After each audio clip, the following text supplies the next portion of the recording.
우리가 삶을 살아가면서 어떤 극한 상황에 도달하게 될 때에는 참 곡기도 끊고 독한 마음을 품고 금식을 하기도 하고 기도하기도 합니다. 이 금식을 하는 일은 음식을 끊는 일인데, 음식을 끊는다고 하는 것은 생명을 끊는 것을 각오하고 이 기도하는 것을 의미합니다. 우리가 종종 밥을 굶을 수는 있습니다. 곧 건강진단을 위해서 잠시 우리가 한 끼, 두 끼 음식을 거른다든지, 또는 너무 바빠서 때를 놓칠 때도 있습니다. 그러나 목적을 삼고 아예 내가 곡기를 끊고 기도를 한다고 할 때 참 쉬운 일은 아닙니다. 여러분, 이게 그렇게 쉬운 일이 아닙니다. 왜냐하면 먹는다고 하는 것은 생존의 문제에 달려있기도 하지만, 먹는다고 하는 것은 또한 즐거움을 가져다 주기도 합니다. 입맛이 없으면 그건 병든 것이거나, 아니면 주님이 부를 때가 되면 입맛이 없어질 겁니다. 그러니까 입맛이 있다고 하는 건 감사한 거고, 우리가 음식을 맛있게 먹을 때 행복감을 느끼는 것, 참 감사한 일이 아닐 수 없습니다. 근데 그것을 끊고 기도를 한다고 하는 것은 쉬운 일이 아닙니다. 그런 점에서 3일 금식이라든지 5일 금식이라든지, 어떤 분들은 한 달 40일을 금식하는 분들이 있는데, 40일 금식하는 분들은 정말 목숨을 내놓고 기도하는 거죠. 저는 아직 40일 기도를 못 해봤는데, 40일 기도하는 분들 가운데 기도 끝나고 나서 또는 기도 중에 생명을 잃어버린 사람들도 가끔씩 눈에 보입니다. 그러니까 사실은 생명을 건 기도라고 할 수 있습니다. 이 당뇨가 오고 나니까 백미나 떡이나 또는 그 밀가루 음식을 먹으면 당의 수치가 아주 급속하게 올라갑니다. 그래서 당뇨 환자들은 그런 음식을 좀 피해야 되고, 특별히 의사가 밥 먹을 때는 마음 놓고 먹되, 한 가지, 간식을 먹지 마라, 절대로 간식을 먹지 마라, 이렇게 의사가 요구를 합니다. 왜냐하면 음식을 먹고 정상적으로 아침, 점심, 저녁을 먹고 인슐린 나와서 당을 잘 잡아줘야 되는데 그걸 잘 못합니다. 그러니까 버거워합니다. 그런데 중간에 거기다 또 간식을 먹으면 몸이 감당을 못하는 겁니다. 그래서 간식을 절대로 먹지 말라 그럽니다. 여러분, 이 간식이 굉장히 유혹이 큽니다. 이렇게 사무실에도 있다가 보면 평창을 갔다 오는 길에 안흥찐빵을 가지고 왔다, 또는 이렇게 먹는 걸 가지고 왔다. 그럼 그걸 보면서 안 먹는다고 하는 건 아주 대단히 어려운 일입니다. 저도 지금까지, 작년 한 6개월 됐는데, 지금까지 인생을 살면서 새벽 2시고 3시고 또는 저녁이고 낮이고 할 것 없이 뭘 먹든지 가리지 않고 그저 막 먹다가, 이제 당뇨 때문에 이런 것들을 절제해야 된다고 생각을 하니까 이 보통 문제가 아닙니다.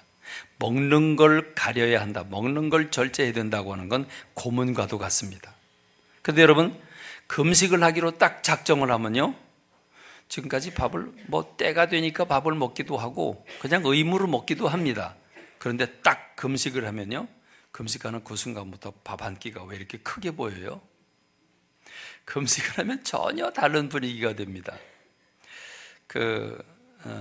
시골 교회에 있을 때 금식을 일주일 한 적이 있는데, 너무 교회가 반응이 없어서 제가 아주 결단을 하고, 제가 좀 아주 강한 설교를 하리라고 작정을 하고, 먼저 하나님 앞에 일주일 금식을 하고 나서, 그리고 이제 설교하겠다고 마음을 먹고 금식을 하는데, 한 5일쯤 됐는데, 시골에는 닭을 놔서 기르죠. 이렇게 놔서 기르는데, 그 닭들이 갑자기 어느 순간에 통닭이 돼서 둥둥 떠다녀요. 이렇게 그렇게 보입니다. 실제로 보입니다. 그래서 이게 뭐 하는 짓인가, 이게. 그런 적이 있었습니다. 여러분, 마귀가 오죽하면 40일 금식 기도를 하고 난 예수님께 찾아와서, 아니 당신이 하나님의 아들인데 저 돌 보고 명령하면 떡이 될 거 아니냐, 그거 왜 안 만들어 먹냐, 만들어 먹어라, 이렇게 유혹을 하는 그런 모습을 볼 수 있죠.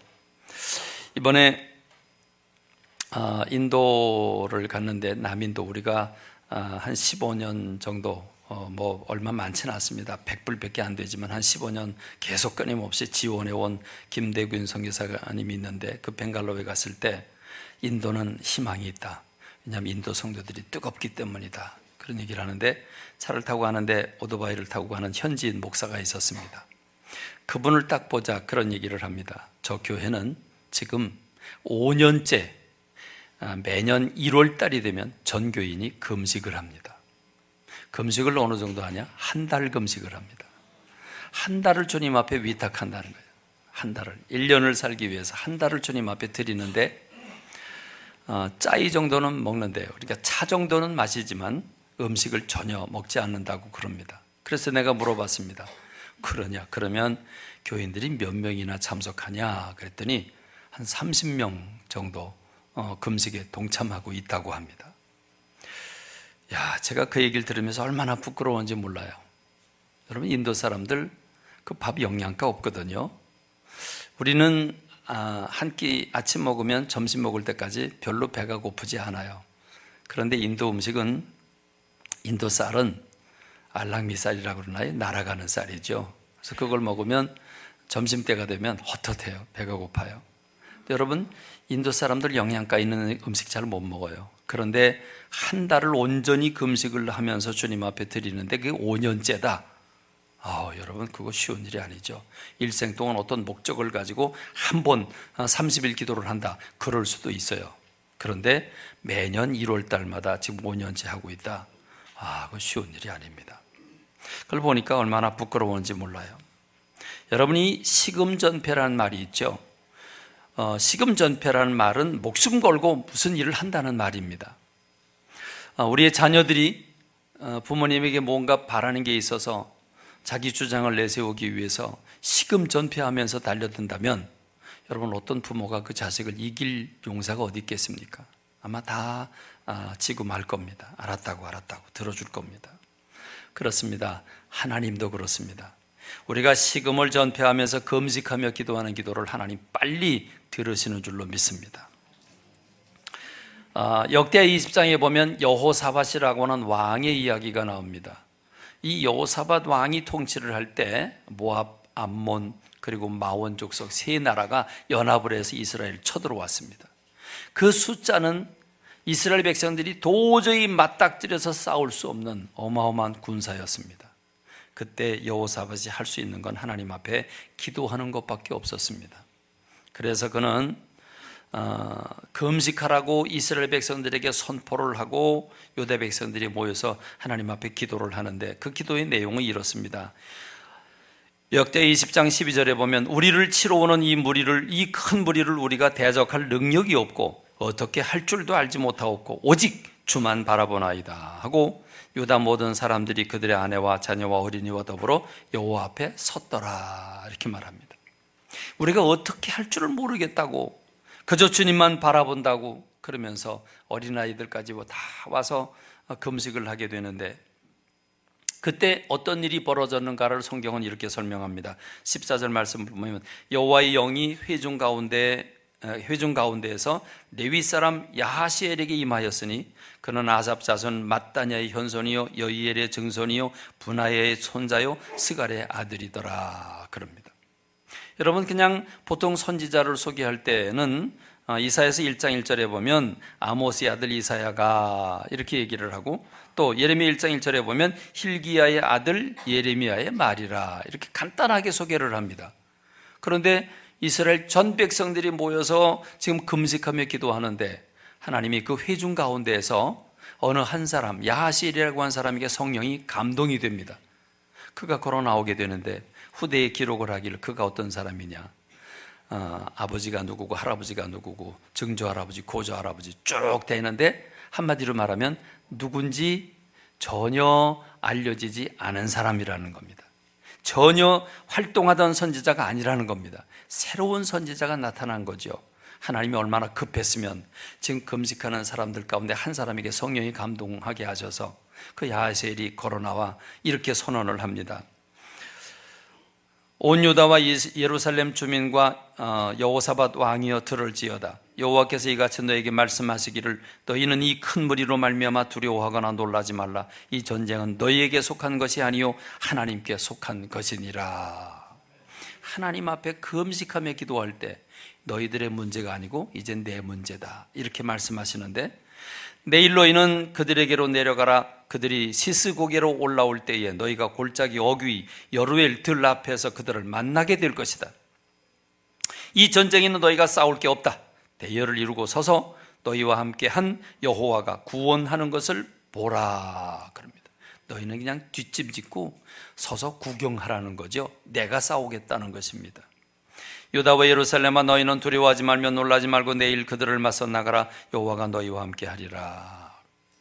이 말을 듣고 생전 처음 보는 선지자지만 그가 하나님 말씀을 선포할 때 왕과 백성들이 땅바닥에 엎드려 절하면서 하나님을 찬양하는 기사가 나오게 되는데, 그 다음 날 그들은 그 주님 말씀하신 장소로 나갑니다. 과연 적군들이 대요를 벌이고 지금 막 항오를 벌이고 지금 막 전쟁을 시작하고 있습니다. 그런데 여호사밧은 백성들과 함께 의논하고 군사들이 아닌 성가대를 배치하고 성가대가 맨 앞에서 하나님을 찬양합니다. 그때 상황을 이렇게 얘기합니다. 그 노래와 찬양이 시작될 때에 여호와께서 복병을 두어 유다를 치러 온 암몬 자손과 모압과 세일산 주민들을 치게 하심으로 그들이 패하였는데 한 사람도 살아남지 못했다. 그리고 그들이 가지고 온 그 군량미를 비롯해서 물건들을 가져오는데 3일이나 걸렸다라고 말해주고 있습니다. 3일 동안이나 가져올 만큼 많이 가져왔다면 그 군대의 숫자가 얼마나 많았으며 이스라엘 백성들이 얼마나 적었는가를 보여주고 있습니다. 금식하며 식음 전폐하며 어린아이들까지 다 와서 한 마음으로 기도할 때 하나님이 마치 신발 벗고 달려나와서 문제를 해결해 주는 것 같은 그런 느낌을 우리가 받게 되는 겁니다. 그런데 오늘 이렇게 금식하며 식음 전폐하면서 기도할 때 하나님이 급하게 응답하시고 역사하시는데, 오늘 본문에 보면 전혀 정반대의 상황이 전개되고 있는 모습을 봅니다. 이사야서 58장 1절의 말씀을 보면 크게 외쳐라, 목소리를 아끼지 마라, 네 목소리를 나팔같이 높여 내 백성에게 그들의 허물을, 야곱의 집에 그들의 죄를 알려라 그럽니다. 하나님이 나팔소리같이 높여서 이스라엘 백성들의 죄를 고하라고 이렇게 얘기를 하고 있는데, 하나님이 도대체 이스라엘이 무슨 죄를 졌는데 이렇게 화를 내실까? 그래서 2절 말씀을 보니까 그들이 날마다 나를 찾아 나의 길 알기를 즐거워함이 마치 공의를 행하여 그의 하나님의 규례를 저버리지 아니하는 나라 같아서 의로운 판단을 내게 구하며 하나님과 가까이 하기를 즐거워하는도다 했습니다. 여러분, 이게 죄목인데 이 죄목이 됩니까? 여러분 지금 이해가 되십니까? 그들이 날마다 나를 찾아서 나의 길 알기를 즐거워했대요. 그럼 칭찬받을 일이지 그게 죄가 될 건 아닙니다. 그렇죠? 날마다 주님을 찾았어요. 날마다 주님의 길, 주님의 뜻을 알기를 즐거워했어요. 마치 공의를 행하여 그 나라를, 그 하나님의 규례를 저버리지 아니하는 나라 같았다. 아름다운 거죠. 그래서 의로운 판단을 내게 구하며 하나님과 가까이 하기를 즐거워하는도다. 그러면 주님이 박수를 쳐주셔야 되는데 왜 이렇게 화를 내셨는가? 그들이 잘못한 금식 때문이었습니다. 정말 칭찬받아야 되는데 왜 주님이 이렇게 화를 내고 있는가? 오히려 주님 앞에 열심히 찾아가고 주님 앞에 금식하고 그렇게 기도하면 주님이 빨리 정말 신발 벗고 달려 나오셔야 할 텐데 왜 이렇게 화를 내고 계실까? 3절 말씀을 보면 우리가 금식하되 어찌하여 주께서 보지 아니하시오며 우리가 마음을 괴롭게 하되 어찌하여 주께서 알아주지 아니하시나이까 한다고 주님의 말씀을 하면서, 그들이 금식하고 있는 건 분명히 맞는데 음식을 끊고 그리고 굵은 비옷을 입고 재를 뒤집어 쓰고 머리를 갈대처럼 숙인다. 그만큼 힘들고 괴롭다는 얘기죠. 그런데 왜 그들은 하나님 앞에 응답하지 않는다고 부르짖어 하나님 앞에 원망할까? 좀 더 살펴보면 이사야서 58장 3절과 4절은 이렇게 얘기합니다. 보라, 너희가 금식하는 날에 오락을 구하며 온갖 일을 시키는도다. 보라, 너희가 금식하면서 논쟁하며 다투며 악한 주먹으로 치는도다. 너희가 오늘 금식하는 것은 너희의 목소리를 상달하게 하려는 것이 아니니라. 이것이 어찌 내가 기뻐하는 금식이 되겠으며 이것이 어찌 사람이 자기의 마음을 괴롭게 하는 날이 되겠느냐. 그의 머리를 갈대같이 숙이고 굵은 뼈와 재를 펴는 것을 어찌 금식이라 하겠으며 여호와께 연락될 날이라 하겠느냐. 그들이 하나님 앞에 금식하며 주님의 뜻을 물은 건 틀림없습니다. 그랬는데 그들의 동기가 잘못된 겁니다. 그들이 구한 동기, 왜 구했는지, 그리고 금식하면서 무슨 행동을 했는지 우리가 살펴보면 그들의 금식이 얼마나 잘못된 것인가를 알 수 있습니다. 여러분, 이 이사야서 58장 말씀을 공동 번역 성경은 똑같은 본문인데 다르게 번역을 하고 있습니다. 이렇게 번역을 합니다. 목청껏 소리질러라. 네 소리 나팔처럼 높여라. 내 백성의 죄상을 밝혀주어라. 야곱 가문의 잘못을 드러내라. 그들은 날마다 나를 찾으며 나의 뜻을 몹시도 알고 싶다면서 마치 옳은 일을 해온 백성이기나 하듯이, 자기 신의 법을 어기지 않은 백성이기나 하듯이 무엇이 옳은 법인지 나에게 묻고 하나님께 가까이 나가고 싶다면서 한다는 소리는 당신께서 봐주지 않는데 금식은 무엇 때문에 해야 합니까? 당신께서 알아주시지 않는데 고행은 무엇 때문에 해야 합니까? 그러면서 금식일만 되면 돈벌이의 눈을 밝히고 일꾼들에게 마구 일을 시키는구나. 그렇다, 금식한다는 것들이 시비나 하고 싸움이나 하고 가지지 못한 자를 주먹으로 치다니 될 말이냐. 오늘 이따위 금식은 집어치워라. 너희 호소가 하늘에 들릴 리 없다. 이따위 금식을 내가 반길 줄 아느냐. 고행의 날에 하는 짓이 고작 이것이냐. 머리를 갈대같이 구부리기나 하고 굵은 배를 두르고 재를 깔고 눕기나 하면 그것으로 다 될 듯 싶으냐. 그게 이른바 금식이라는 것이냐. 그러고도 야훼가 이날에 너희를 반길 듯 싶으냐. 여러분, 똑같은 본문인데 좀 더 확실하게 번역을 해놓은 모습을 우리가 볼 수 있습니다. 한마디로 금식을 하는 동기가 잘못됐고 금식을 하면서 그들은 할 짓 다 하고 있다고 하는 겁니다. 왜 그렇게 되었을까? 저는 이 말씀을 읽으면서 이 말씀을 금식 기도하는 사람에게 하는 얘기인데 이상하게 저의 신앙생활을 돌아보게 하고 있습니다. 이 말씀을 읽는데 제 신앙생활을 돌아보게 되고 우리의 신앙생활을 돌아보게 하는 귀한 메시지가 된다고 하는 것을 발견했습니다. 저들은 분명 금식을 했습니다. 주님의 뜻을 물었습니다. 그런데 그들은 왜 안 들어주냐고 아우성을 치고 있는데, 그러면서 그들은 금식하면서 딴짓하고 있었습니다. 왜 그랬습니까?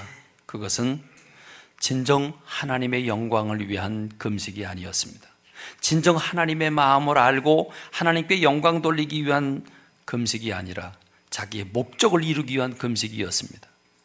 집이 팔려야 되는데, 지금 내가 사업이 성공해야 되는데, 내가 지금 부도의 위기 직전인데 왜 안 들어주십니까? 이렇게 아우성치는 기도를, 탐욕에 찬 기도를 드렸고 자기 영광을 위한 기도를 드렸단 말입니다.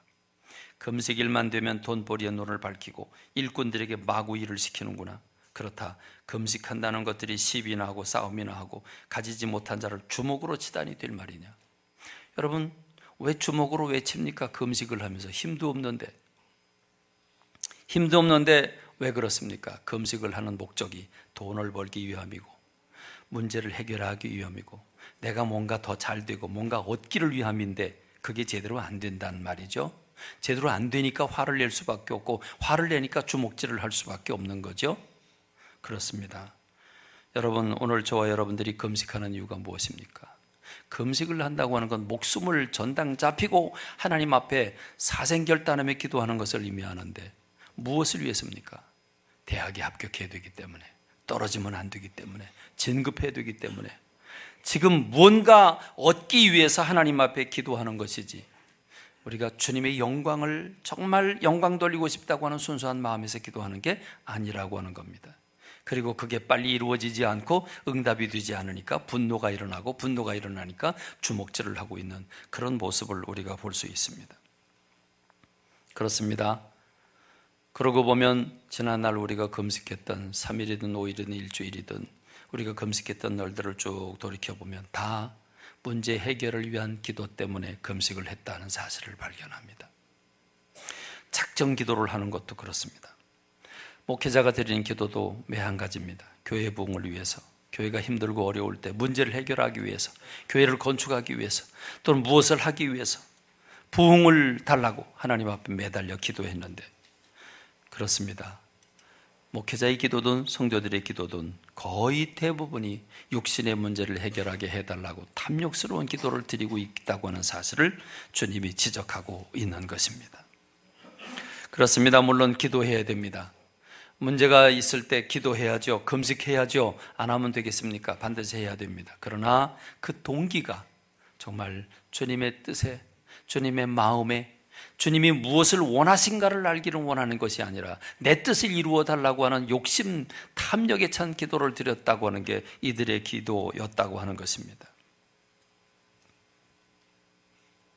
그러므로 금식일만 되면 돈벌이에 눈을 밝히고 일꾼들에게 마구 일을 시키는구나. 그렇다 금식한다는 것들이 시비나 하고 싸움이나 하고 가지지 못한 자를 주먹으로 치다니 될 말이냐. 금식을 한다고 하면서도 우리는 돈 합니다. 자식, 결혼, 취업, 승진, 우린 내 건강 고쳐달라고 몸부림을 칩니다. 자기는 금식을 하면서도 내가 운영하는 회사의 직원들은 일을 하라고 그럽니다.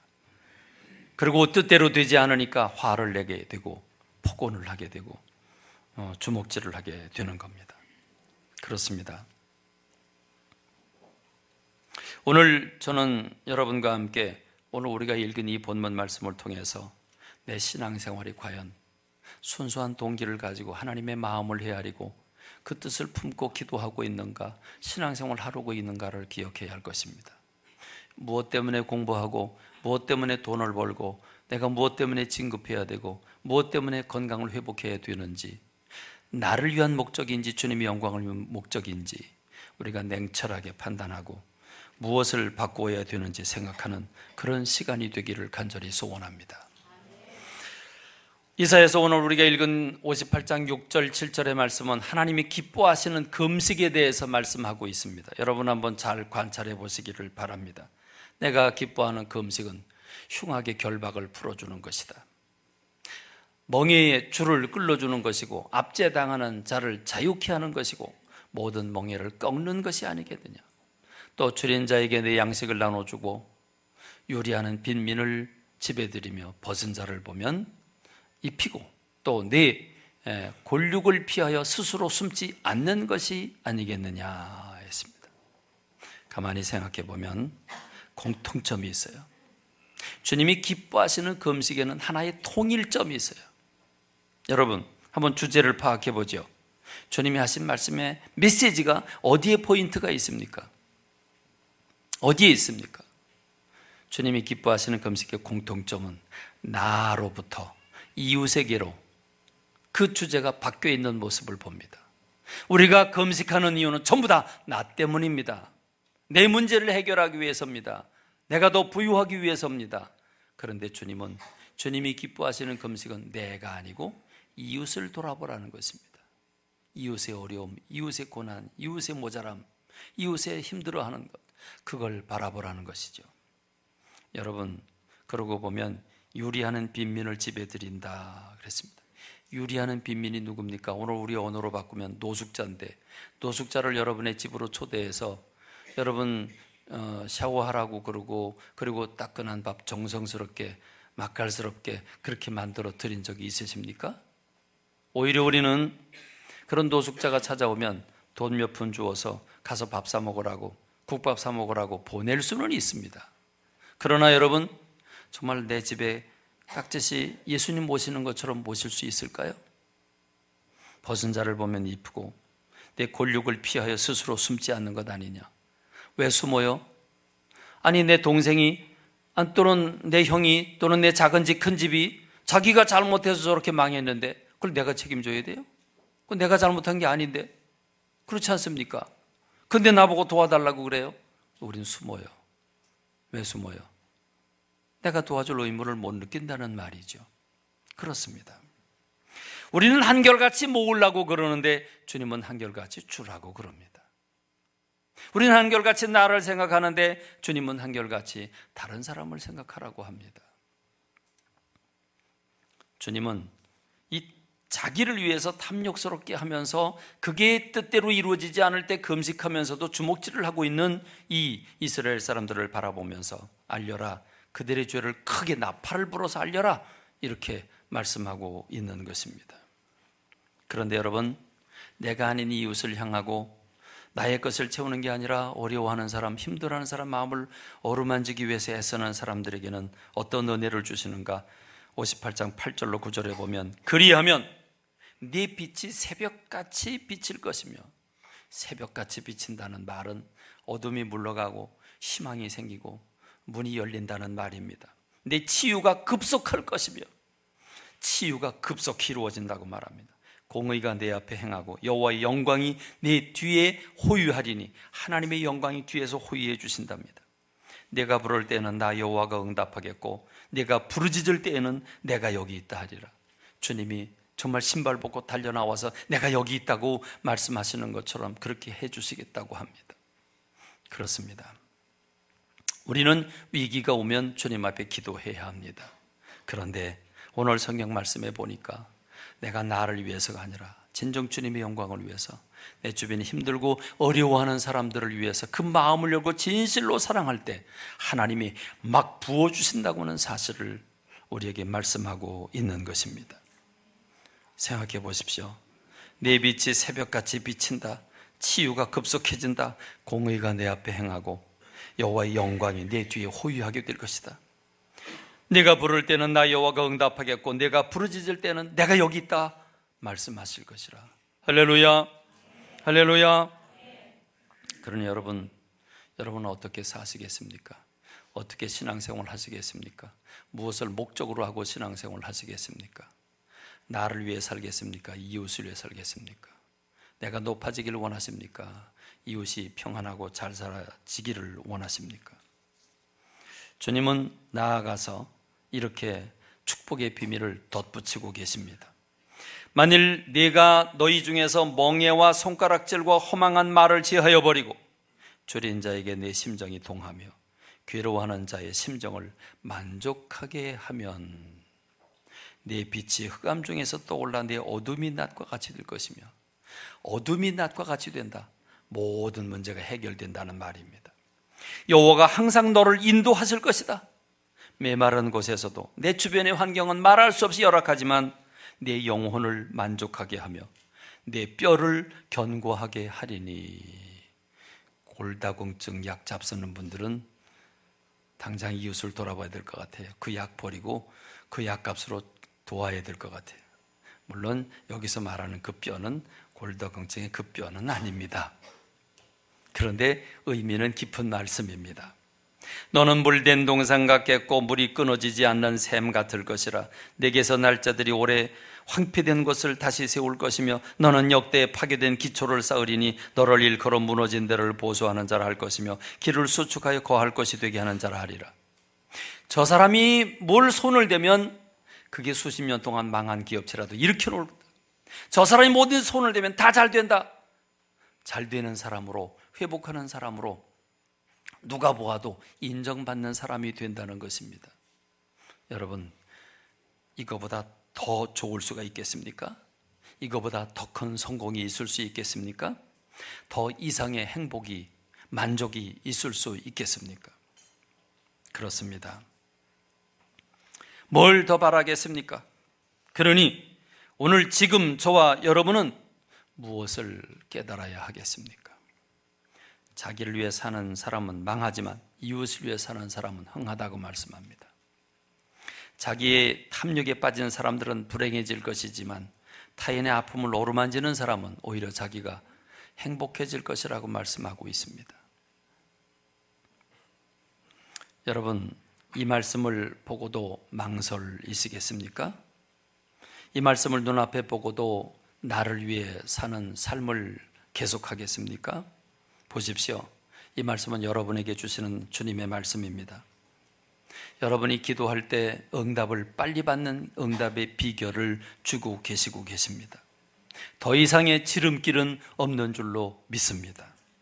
그렇습니다. 내가 지금 무엇을 선택하고 무엇을 하면 되겠는지 떠올려 보십시다. 주님은 만일 내가 너희 중에서 멍에와 손가락질과 허망한 일을 지하여 버리고 줄인 자에게 내 심정이 동하며 괴로워하는 자의 심정을 만족하게 하면 했습니다. 여러분, 지금까지 여러분은 어떻게 사셨습니까? 여러분 문제에 매달려서 여러분의 생각만 붙잡고 내 감정만 소중히 여기면서 다른 사람의 감정은 잘 헤아리지 못한 거 아닙니까? 내 부족함을 발견하면서 속상해하면서 다른 사람의 부족함을 어루만져 채우려고 하는 생각은 얼마나 하셨습니까? 힘들고 어려워하는 사람들을 어떻게 대하셨습니까? 여러분의 이웃들을 어떤 눈으로 바라보고 그들의 어려움을 어떻게 대하셨습니까? 하나님을 믿는다고 하는 우리가 하나님 앞에 기도하고 내 문제를 해결해 달라고 하기 전에 우린 먼저 이웃을 바라보아야 되는 줄로 믿습니다. 내 중심대로 생각하고 나 편한 대로 생각하고 내 기분 내키는 대로 말을 해서는 안 되는 줄로 믿습니다. 네가 너희 중에서 멍에와 손가락질과 허망한 말을 지하여 버리고, 여러분이 멍에, 손가락질, 허망한 말을 지하여 버리라는 말을 세번역 성경은 이렇게 번역하고 있습니다. 네가 무거운 멍에와 온갖 폭력과 폭언을 없애버린다면, 이렇게 세번역 성경은 번역하고 있습니다. 여러분, 오늘 우리는 조금 높은 위치에 있거나 나은 위치에 있거나 하면 다른 사람들을 힘들게 하기가 무척 쉽습니다. 담임 목사는 부목사님들에게 갑질을 할 수 있죠. 뭐 하는 거냐 도대체? 왜 부흥이 안 되는 거냐? 교회 학교 왜 부흥 안 시키냐? 여러분, 갑질할 수 있습니다. 높은 사람은 낮은 사람, 대기업은 낮은 기업 사람들에게 갑질할 수 있습니다. 멍에를 씌울 수 있다는 말입니다. 직분이 높은 사람들은 아랫 사람들의 아픔과 고충을 채우기보다는 목적을 위해서 오히려 강하게 그 멍에를 씌울 수 있다는 사실입니다. 여러분, 온갖 폭력과 폭언을 없애버린다면, 폭력이란 무엇입니까? 폭언이란 무엇입니까? 둘 다 내 입장, 내 생각, 내 기분 내키는 대로 말할 때, 내 생각대로 되지 않으면, 내 욕심대로 되지 않으면, 그러면 분노가 나게 돼 있고, 분노가 나는데 뭐라고 그러면 거기 주먹질이 나가게 돼 있는 겁니다. 그래서 금식을 하면서도 주먹질을 한다는 말입니다. 그렇습니다. 내가 해가 된다고 생각할 때, 내 생각과 틀리다고 생각할 때, 그리고 내가 그것 때문에, 저 사람 때문에 고생한다고 생각을 할 때, 억울하다고 생각을 할 때, 우리는 분노를 터뜨리고 폭언을 하게 돼 있습니다. 여러분, 그렇지 않습니까? 남편에게 왜 폭언합니까? 아내에게 왜 폭언합니까? 자녀들에게 왜 폭언합니까? 왜 우리가 상사들 보지 않는데 상사들 향해서 욕을 하고 있습니까? 다 내게 채워지지 않는다는 말입니다. 나에게 만족스럽지 않다는 겁니다. 주님은 분명히 말씀하십니다. 내가 너희 중에서 멍에와 손가락질과 허망한 말을 제하여 버리고 줄인 자에게 내 심정을 동하며, 여러분, 굶주린 자, 배고픈 사람에게 심정을 동한다. 여러분, 정말 힘들어하고 어려워하고 그리고 주저앉아 있고 낙심하고 그런 사람들을 딱 바라보면서 여러분 마음에 심정이 동한 적이 있습니까? 마음이 황 움직이고 눈물이 울컥 나오고 어떻게 하면 저걸 내가 좀 끌어안을 수 있을까? 여러분, 그런 마음 생긴 적 없으십니까? 괴로워하는 자의 심정을 만족하게 한다. 그냥 동정하는 정도가 아닙니다. 괴로워하는 사람, 그 사람 마음을 헤아리고 그 사람을 기쁘게 해주는 겁니다. 즐겁게 해주는 겁니다. 쉬운 일은 아닐 겁니다. 만족하게 하면, 그러면 어둠이 물러간다. 주님이 우리와 함께 하시는데 조건 없이 부어주신다. 여러분, 우리는 어떤 사람을 대접합니까? 나에게 뭔가 돌아올 건데기를 가지고 있는 분들을 접대합니까? 돌아올 아무것도 없는 사람들을 여러분들은 그분들을 도와주고 그분들을 밀어주고 있습니까? 그렇습니다. 누가복음에도 나오고 있죠. 내가 가난한 자에게 나눠주면 주님께서 흔들어 넘치도록 우리에게 안겨주신 말씀을 우리에게 소개하고 있습니다. 그렇습니다. 우리는 내 입장이 아니라 줄인 자의 입장에서 봐야 되는 줄로 믿습니다. 내 입장에서 비판할 게 아니라 괴로워하는 사람의 입장에서 헤아려야 되는 줄로 믿습니다. 우리가 넘어지는 사람 보면 넘어지는 이유가 있습니다. 가난한 사람 보면 가난한 이유가 있습니다. 그래, 네가 잘못해서 그렇게 됐지. 그러나 그 이면을 가만히 살펴보면 그렇게 될 수밖에 없는 어려움들과 힘든 조건들이 있음을 우리가 압니다. 그걸 어루만져 줄 때, 우리가 그걸 공급할 때, 그때 우리 주님은 무척 기뻐하시고 맨발 벗고 나오셔서 우리가 기도할 때 부르짖을 때 응답해 주신다고 말씀하고 계십니다. 이번 인도 방문은 처음부터 저는 좀 가볍게 생각을 했습니다. 사실은 김광목 목사님이 대학부를 데리고 가니까 저는 안 가도 되었습니다. 그런데 신학교가 오픈된 지 1년이 됐고 CCF 목사님들이 계속 돌아가면서 메시지를 전했고 아직도 할 일은 산더미처럼 있는데 늘 이렇게 선교사님과 주고받을 수 있는 메시지는 너무 약하고 그래서 직접 방문을 해야 되겠다고 마음을 굳히게 됐고 그런데 지방의 사모님들 세미나 때문에 세미나 3일 동안 인도하느라고 제가 한 주간 늦게 대학부가 먼저 떠났습니다. 그래서 제가 이번에는 침베리아 잠깐 둘렀다가 선교사님들하고 얘기를 나누고 그동안 우리가 15년 지원하고 있는 벵갈로에 신학교를 크게 운영하는 선교사님인데 그 김대균 선교사님 신학교에 가서 강의를 좀 해드려야 되겠다 하는 생각이 들어서 연락을 했더니 아주 쌍수를 들어 환영을 합니다. 그래서 가게 됐는데 강의를 인도 침베리에서 강의를 마치고 그리고 이제 토요일 날 아침에 일찍이 캘커타로 가는 기차를 6시간을 타고 공항으로 옮겨져서 거기서 또 비행기를 타고 벵갈로에 도착을 했는데 밤 11시가 됐습니다. 자고 아침날 이제 일어나서 주일날 예배를 인도하러 가야 되는데 저보고 주일날 예배 인도를 해달라고 그랬습니다. 그래서 준비를 했는데 그런데 비행기를 타고 가야 된답니다. 그래서 아니 뭔 주일 예배를 인도하라는데 비행기를 타러 가냐 그랬더니 그 시골이래요. 인도가 크긴 큽니다. 비행기를 1시간 20분을 타고 갔는데 간 다음에 또 공항에서 또 시내까지 고각이라고 하는 시내까지 들어가는데 1시간 반 걸렸고 거기에 잠깐 1시간 쉬다가 이제 예배 인도하러 가야 됩니다. 그리고 가는데 2시간을 갑니다. 또 2시간을 가니까 녹초가 돼요. 녹초가.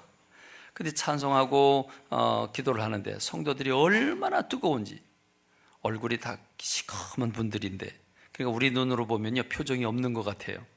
그런데 그들이 찬송 부르고 기도하는데 얼마나 환하게 얼굴이 빛나는지 제가 오히려 은혜를 받았습니다.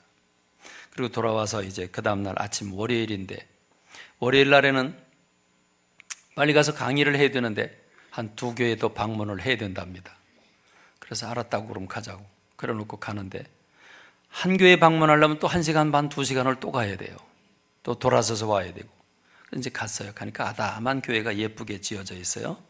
그래서 이제 자기 신학교 출신들이 와서 이렇게 개척하고 교회가 부흥되나 보다 이렇게 생각하고 그냥 보여주려고 그러는가 보다 그랬더니 2층에 올라가재요. 2층은 왜 올라가자고 그러냐. 그리고 이제 올라가세요. 따라 올라가니까 거기에 제가 낚였어요. 올라가니까 짓담한 사택이 있어요. 짓담한 사택을 보여주고 짓다가 중지됐는데 돈이 없어 지금 중지하고 있대요. 그런데 교회 앞에 사골세방을 지금 빌려서 월세로 살고 있는데 그 동네 이슬람 사람들이 와가지고 기독교인 목사에게 집 빌려줬다고 자꾸 협박을 해서 주인이 빨리 나가달라고 요청을 하는데 돈이 없어서 중지돼가지고 지금 사택을 짓지는 못하고 있는데 빨리 나가달라고 그러고 난처하다고 그럽니다. 근데 날 여기 왜 들어왔어요? 난 강의하러 왔는데 처음부터 강의한다고 그랬는데 여기를 왜 데려와 글쎄. 비행기 타고 가자고 그럴 때부터 좀 이상하긴 했어요.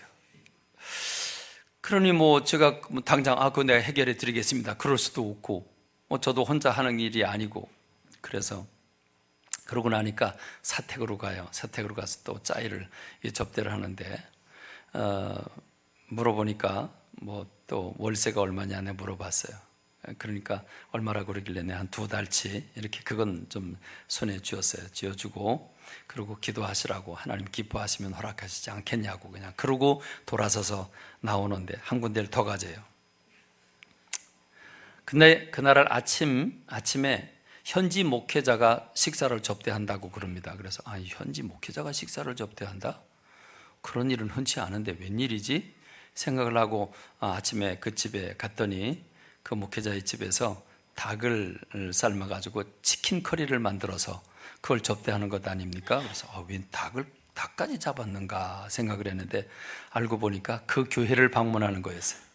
그 교회 가보니까 선교사님이 여기에는 마을이 굉장히 큰데 교회들이 여럿인데 그런데 여러 교회가 벵갈로까지 와서 신학교 올 수는 없고 여기다가 훈련센터를 하나 세워서 그래서 여러 교회가 통합해가지고 훈련을 해야 일꾼이 키워져야 이게 교회가 부흥된다고 그걸 꼭 세웠으면 좋겠다고. 근데 왜 나한테 얘기를 해? 그 얘기를 왜 나한테 얘기를 해? 난 강의하러 왔는데. 그리고 연실 이렇게 이 코코넛을 하나 먹었는데 또 하나 먹으라고 그러고 난 먹을 때마다 부담이 돼요. 하나 더 먹으라 그러면 또 부담되고. 제가 그래서 대답할 수도 없고 하여간 기도하자고. 목회자의 그 얼굴빛은 하여간 이렇게 여러분 이제 상상이 되시죠? 어떤 얼굴을 하고 있는지. 근데 제가 속 시원하게 대답을 못했죠. 못하고 하여간 기도하자고. 하나님 기뻐하시면 준비된 게 있지 않겠냐고 그냥 기도하자고 그냥 그러고 와서 강의를 하는데 강의가 이틀이 줄어들었어요. 4일을 해야 되는데 이틀밖에 없어요. 그래서 내가 이틀 동안이라면 저 신비리 신학교에서 한 강의 설교하게 된 강의를 해야 되겠다. 한번 했으니까 좀 이제 그걸로 좀 쉽게 해야 되겠다 싶었더니 꼭 성서의 맥을 해달래요. 그래서 성서의 맥을 하려면 통역을 거치기 때문에 4일은 해야 되는데 도저히 못한다 그랬더니 그래도 꼭 간추려서라도 해달라고. 간추려서 하는 게 더 힘들어요. 신학생은 90명인데 90명이 앉아있는데 그 90명이 보니까 성경도 많이 안 읽었어. 그러니까 이게 간추려서 하는데 잘 알아들어야 넘어가는데 알아듣지는 못하지요. 통역은 거치지요. 영어 통역을 하긴 하는데 마음에 들지는 않고 아주 굉장히 어렵게 강의를 했어요. 그래서 내가 선교사님 보고 왜 나를 끌고 돌아다녔냐고. 월요일부터 강의를 4일 동안 온전하게 강의를 하면 충분하게 됐을 텐데 나를 뺑뺑이 돌리고 그랬다고. 내가 그러면서 속으로 생각해 봤습니다. 나를 왜 데리고 갔을까요? 생각해 보세요. 선교사가 신학생들을 훈련시켜 가지고 파송을 해서 보냈고 그 파송한 교회들이 부흥을 해서 지금 교회를 짓고 그러는데 사택도 지금 들어가지 못하고 짓다 말고 있으니 얼마나 안쓰럽습니까?